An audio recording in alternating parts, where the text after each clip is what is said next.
Ini adalah perjalanan ketiga saya, sebuah misi untuk mendaki kembali keindahan Gunung Gede. Namun kali ini melalui jalur yang berbeda, jalur Cibodas. Gunung Gede, dengan puncaknya yang menjulang di ketinggian 2.958 meter di atas permukaan laut, adalah jantung dari Taman Nasional Gunung Gede Pangrango.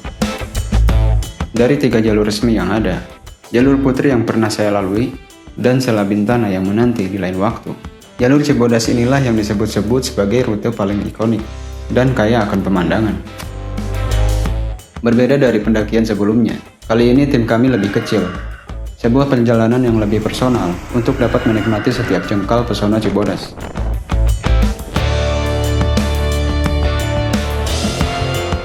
Setelah 4 jam perjalanan dari Bekasi, kami tiba di Basecamp Ranger Indonesia pada larut malam. Kami langsung beristirahat untuk memulihkan energi sebelum pendakian esok hari. Sedikit informasi, kami mengeluarkan biaya Rp100.000 per orang di sini. Sebuah paket yang sudah termasuk pengurusan simaksi, parkir, dan akomodasi di Basecamp. Malam itu suasana terasa sangat tenang, hanya kami berdua yang menginap. Ini kita baru sampai di Basecamp Green Ranger, tepatnya jam 11 malam setelah menempuh perjalanan kurang lebih 2 jam. Dan suasana di sini terlihat sepi. Gak ada grup pendaki lain, cuman kita aja berdua. Keesokan paginya memberikan dinamika baru. Saat sedang bersiap, 2 pendaki lain tiba. Setelah percakapan singkat, kami sepakat untuk mendaki bersama. Perjalanan dimulai pukul 5:26 pagi. Kami mulai menyalakan tracker untuk merekam jejak. So, kita lagi mulai berangkat dari Basecamp Green Ranger ya. Lupa mulu. Ada. Dari titik ini kami berbelok kanan menuju gerbang rimba pendakian Cibodas.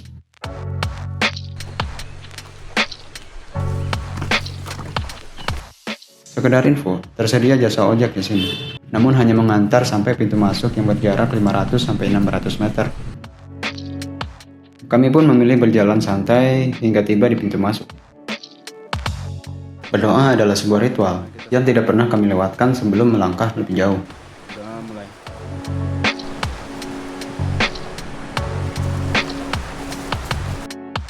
Hanya sekitar 100 meter dari gerbang, kami sampai di pos simaksi.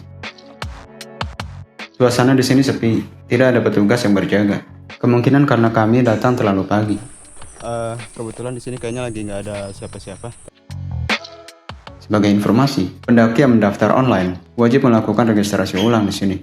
Karena kami sudah mengurusnya di Basecamp bawah, kami bisa langsung melanjutkan perjalanan. Awal jalur Cibodas langsung menyuguhkan ciri khasnya. Jalan setapak berbatu yang tersusun rapi. Suasana hutan hujan tropis sangat terasa di sini. Lembab, padat, dan riuh oleh suara burung.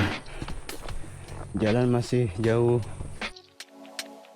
Setelah berjalan sejauh 700 meter dari pos simaksi, kami tiba di pos Tarentong pukul 6 pagi. Ini adalah titik yang pas untuk beristirahat sejenak dan mengatur kembali perlengkapan sebelum melanjutkan perjalanan. Sampai di pos Tarentong. Di sini kebetulan juga ada shelter. Shelternya masih bagus nih. Kita bakal istirahat dulu beberapa menit sambil sarapan karena dari tadi kita belum sarapan. Itu berapa mdpl? 1481 mdpl. Ya, silakan.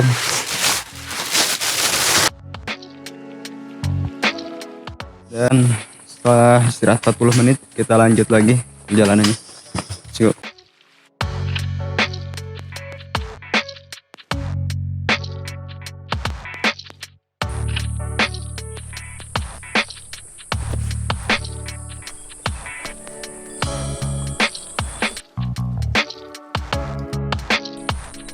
Lanjut berjalan dengan trek berbatu, diiringi aneka suara burung, kami tiba di Telaga Biru pukul 7:11. Jaraknya sekitar 1 km dari Tarentong. Sesuai namanya, air di telaga ini bisa tampak berubah warna, dari biru ke hijauan hingga kecoklatan, tergantung populasi alga dan pantulan cahaya matahari. Di sini terdapat sebuah shelter kecil dan papan peringatan yang jelas melarang pendaki untuk berenang. Tentu saja, lokasi yang berada persis di samping jalur ini menjadi titik perhatian yang sayang untuk dilewatkan. Di beberapa pos, termasuk di sini, Terdapat peta ilustrasi yang cukup membantu pendaki untuk mengetahui posisi dan estimasi perjalanan ke titik berikutnya.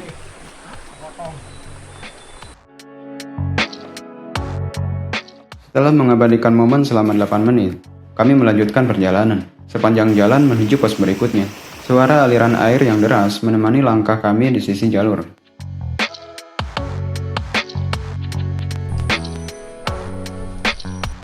Sekitar 400 meter dari Telaga Biru, pijakan batu berganti menjadi sebuah jembatan papan yang memanjang di atas area rawa. Jalur pendakian sampai mana di Parido panjangnya? Jalur ini memasuki area rawa Gayonggong, sebuah ekosistem rawa terbuka yang unik di ketinggian ini. Suasananya pun berubah menjadi lebih terbuka, dengan vegetasi yang berbeda dari hutan lebat sebelumnya.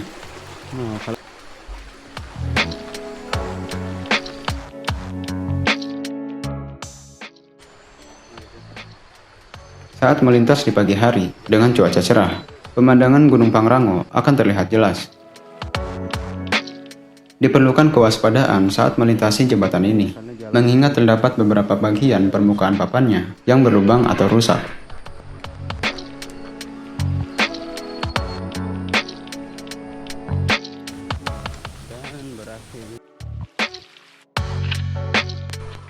Tak lama setelah rawa Gayonggong, sampailah kami di pos Panyencangan. Terdapat shelter dan warung, meskipun saat kami datang sedang tutup. Biasanya ramai saat akhir pekan. Panyencangan adalah persimpangan penting, jalur lurus untuk melanjutkan pendakian ke puncak. Sementara belok kanan menuju Curug Ciberem. Karena ini pengalaman pertama saya menuju Curug Ciberem, kami memutuskan untuk berbelok sejenak. Kita sudah sampai di pos Panyencangan. Sini terdapat rute trek sebelah kiri jalur pendakian dan sebelah kanan ini jalur turun yang mengarah ke Curug Ciberem. Jalur ke Curug masih berupa bebatuan rapi dan jembatan kayu. Hanya butuh sekitar 8 menit, gemuruh air mulai terdengar. Di hadapan kami, terbentanglah Curug Ciberem. Air terjun utamanya terlihat megah. Saat kami tiba, suasananya sangat tenang. Hanya ada beberapa orang selain kami. Udaranya sejuk dan percikan airnya sangat efektif untuk menyegarkan kembali tubuh. Melihat banyaknya bangunan di sekitar sini, dapat dipastikan tempat ini akan sangat ramai pengunjung saat akhir pekan.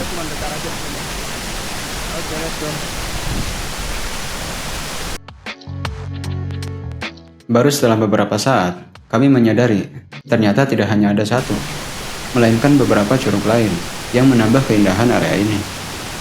Curug Cidendeng dan Curug Cikundul yang ukurannya lebih kecil namun tak kalah menawan.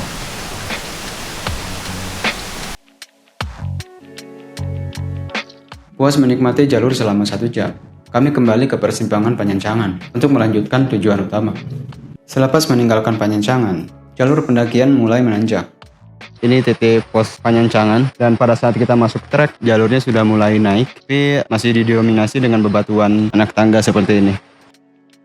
Secara geografis, rute ini sebenarnya sedang membawa kita menanjak secara bertahap agar sejajar dengan ketinggian bagian atas air terjun Ciberem, sehingga wajar jika elevasi terus bertambah sedikit demi sedikit di sini. Kami tiba di pos Denok 1 pada pukul 10. Suasananya sangat mirip dengan pos Tarentong, namun pijakannya mulai terasa berbeda. Yap, di sini shelternya juga masih bagus. Ada titik checkpoint. Di sini checkpoint Rawa Denok 1, ketinggian 1796 mdpl. Kita udah 50% perjalanan menuju pos Kandang Badak, di mana itu adalah tujuan kita untuk buka tenda di sana.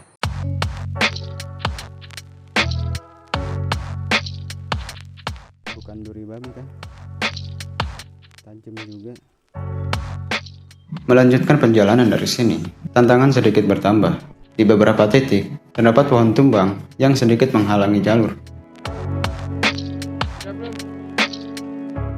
Perjalanan terus berlanjut hingga akhirnya kami tiba di pos Denok 2 pada pukul 10:29 menit. Setelah menempuh jarak sekitar 400 meter dari pos Denok 1. Selepas pos Denok 2, perjalanan berlanjut menuju area Batu Kukus. Meskipun jarak pos penanda di sini relatif pendek, segmen dari Batu Kukus 1 menuju Batu Kukus 2 memiliki tantangan tersendiri dengan jarak yang lebih panjang sekitar 700 meter. Ada shelter lagi nih, shelter Batu Kukus 1, ketinggian 1911 mdpl. Good job. Di sepanjang segmen ini, kondisi pijakan didominasi oleh bebatuan lepas berukuran kecil hingga sedang. Permukaan jalur yang tidak stabil ini menentukan kewaspadaan tinggi untuk meminimalisir resiko tergelincir. Untungnya jalur tidak sepenuhnya menanjak curam. Beberapa bagian yang lebih landai memberikan jeda singkat untuk mengatur nafas sebelum kembali menghadapi tanjakan. Stop. Wih, kabut sudah mulai terlihat. Jarak tempuh dari base camp sudah mencapai 7 km.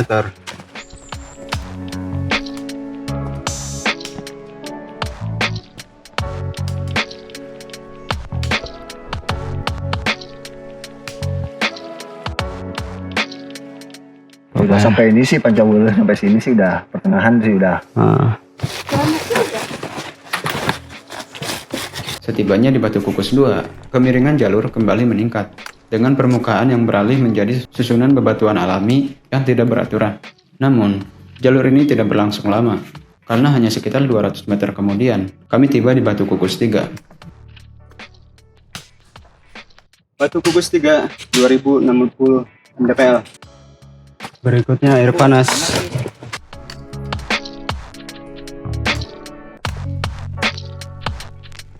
Perjalanan menuju pos berikutnya diwarnai perubahan cuaca yang drastis. Di tengah jalan, hujan turun tiba-tiba, memaksa kami bergegas mengenakan jas hujan.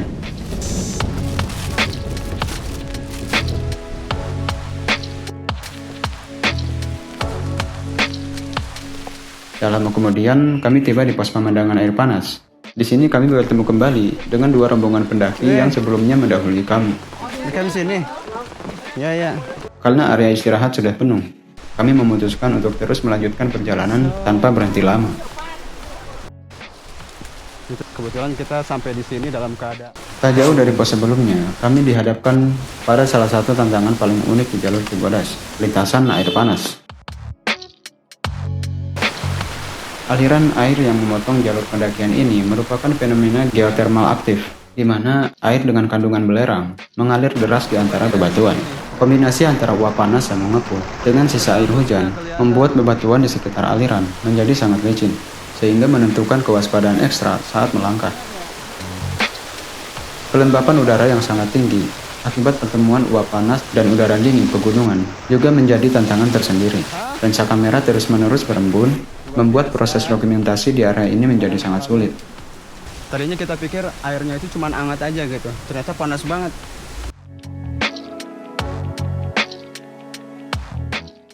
Yo guys, di sini ada titik pos air panas lagi. Kami menyempatkan diri untuk beristirahat sejenak di area ini yang tampak ramai oleh lalu lalang pendaki. Keberadaan dua bangunan shelter di sini menjadi indikasi bahwa lokasi ini merupakan titik favorit untuk melepas lelah. Daya tarik utamanya tak lain adalah kolam air panas alami yang menggoda para pendaki untuk sekedar membasuh kaki atau bahkan berendam. Berbeda dengan aliran air yang melintasi jalur pendakian sebelumnya yang suhunya cukup tinggi. Air di area perendaman ini memiliki suhu yang lebih hangat dan nyaman, sehingga sangat pas untuk merelaksasi otot-otot yang tegang. Kita lagi ada di air panas juga. Di sini airnya nggak terlalu panas seperti air panas yang di bawah. Ini airnya agak hangat. Kalau yang di sana baru udah panas banget. Suasananya kayak gini. Tak lama kemudian, kami tiba di pos kandang batu. Sebentar Bang. Seru juga itu. Sampai juga di kandang batu, ketinggian 2180 mdpl. Sebuah objek menarik perhatian saya di jalur ini, Curug Pancawala. Air terjun ini berlokasi hanya 10 meter dari jalur pendakian. Tepat di titik ini, jalur segera menunjukkan karakteristik yang sesungguhnya, dengan pijakan bebatuan bercampur tanah yang mulai menanjak tajam. Setelah melewati pos kandang badak, treknya sudah mulai menanjak dan treknya sudah didominasi dengan bebatuan dan tanah yang menyampur. Ini kalau lagi hujan kayaknya becek parah dah. Suara aliran air dari curug tadi masih terdengar jelas menemani langkah kami. Karakteristik jalur semakin menantang dengan dominasi bebatuan bercampur tanah, membuatnya cukup licin dan beresiko. Jalur pun terasa semakin menyempit hingga akhirnya kami tiba di pos Pancawele. Kita baru sampai di pos Pancawele dan sedikit lagi nyampe kandang badak. Ketinggian 2280 mdpl. Pos ini sebenarnya hanyalah area kecil di pinggir jalur, bukan tempat yang luas untuk beristirahat lama. Perjalanan berlanjut menuju pos kandang badak. Jarak dari pos Pancawele ke titik ini sekitar 700 meter. Jalur diawali dengan tanjakan yang cukup menguras tenaga, sebelum akhirnya melandai, menandakan bahwa pos tujuan berjarak sekitar 200 meter. Setengah jam juga enggak. Akhirnya di tengah guyuran hujan, kami tiba di pos kandang badak pada pukul 14:34 menit. Oke, kandang badak 2391 mdpl. Kami segera mencari lokasi datar untuk mendirikan tenda agar bisa beristirahat. Pos kandang badak yang berada di ketinggian 2395 mdpl adalah lokasi paling ideal untuk mendirikan tenda. Persimpangan jalur menuju puncak Gunung Gede atau Gunung Pangrango sendiri berada di pos setelahnya. Area ini merupakan lokasi camp paling strategis. Fasilitasnya cukup lengkap, mulai dari sumber air, toilet, shelter, musola, hingga warung yang biasanya buka di akhir pekan. Setelah tenda dan perlengkapan siap, kami pun beristirahat untuk memulihkan tenaga demi pendakian puncak esok pagi.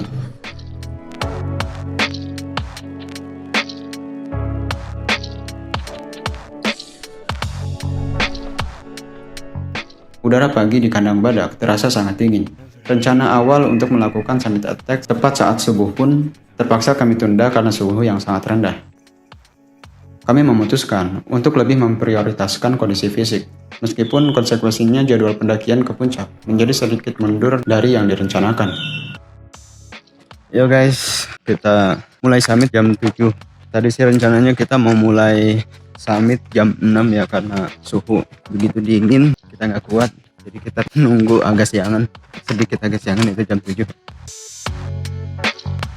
Pada pukul 7:15 menit, jalur menuju pos berikutnya yaitu persimpangan, didominasi oleh pepohonan berlumut dengan jarak antar pohon yang renggang, namun tetap memberikan namungan yang meneduhkan.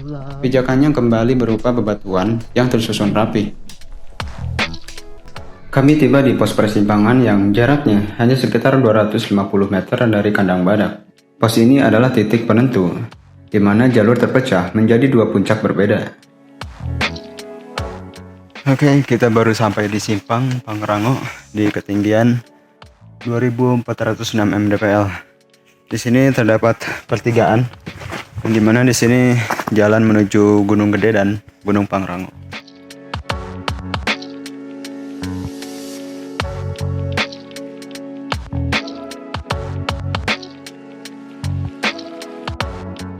Melanjutkan langkah dari persimpangan, karakteristik jalur sebenarnya masih serupa dengan trek sebelumnya. Namun lorong pendakian terasa semakin menyempit, dikepung oleh vegetasi yang kian memadat dan diselimuti lumut tebal. Kelembapan udara di sini sangat tinggi, menciptakan nuansa hutan yang basah. Pijakan kaki pun kini didominasi oleh tanah dan jalinan akar-akar pepohonan berukuran sedang. Tak lama berselang, jalur mulai menanjak drastis. Tingkat kemiringannya mengingatkan saya pada jalur putri yang terkenal terjal, ditambah dengan rentangan akar-akar pepohonan yang melintang tak beraturan di sepanjang pijakan. Kami pun tiba di area tanjakan rantai, sekitar 1 km dari persimpangan sebelumnya. Di sini terdapat titik ikonik yang menjadi tantangan adrenalin tersendiri.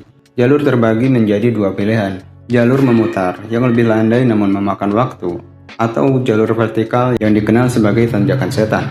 Sesuai namanya, tanjakan ini sangat ekstrim berupa tebing batu curam yang mengharuskan kita menggunakan bantuan tali webbing. Ini jalan alternatif yang paling aman, dan jalur ke sini itu adalah jalur tanjakan setan. Tepatnya ada di tanjakan rantai nih yang di sini nih.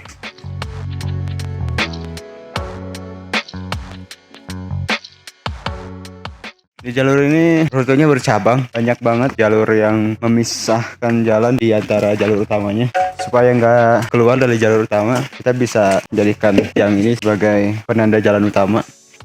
Sekitar 600 meter setelah tanjakan rantai, kami dihadapkan pada tanjakan yang mungkin paling ekstrim di jalur ini. Begitu terjal hingga tak sempat mendokumentasikannya, karena fokus menjaga keseimbangan. Di titik ini, sebenarnya kita sudah bisa mengintip keindahan kawah dari sudut pandang yang lebih rendah. Meskipun pandangannya masih sedikit terhalang oleh rimbunnya vegetasi cantigi. Vegetasi hutan akhirnya terbuka sepenuhnya saat kami mencapai bibir kawah.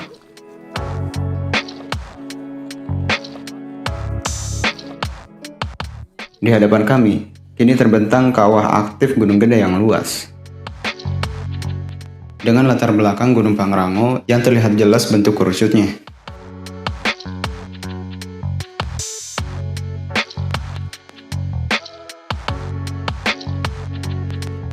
Kondisi cuaca yang cerah tanpa kabut memberikan visibilitas maksimal, memperlihatkan panorama landscape Jawa Barat dengan sangat detail. Dari titik ini, perjalanan menuju titik tertinggi puncak didominasi oleh pijakan bebatuan dan kerikil khas material vulkanik. Jalurnya cukup menanjak dan terbuka, tanpa ada lagi vegetasi yang menaungi. Tepat pukul 10.34 menit, kami tiba di puncak Gunung Gede, di ketinggian 2.958 mdpl. Ini adalah titik yang sama dengan pendakian yang sebelumnya, sebuah pencapaian yang selalu menjadi tujuan utama para pendaki. Meskipun di pertengahan pekan, suasananya cukup ramai, bahkan warung di puncak pun masih buka.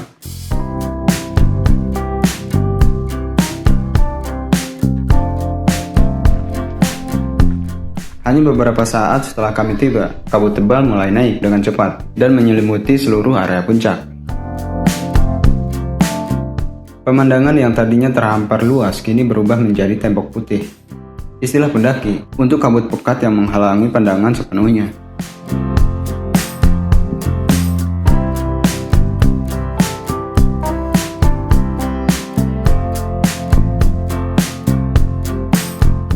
Setelah puas menikmati suasana puncak, kami memulai perjalanan turun.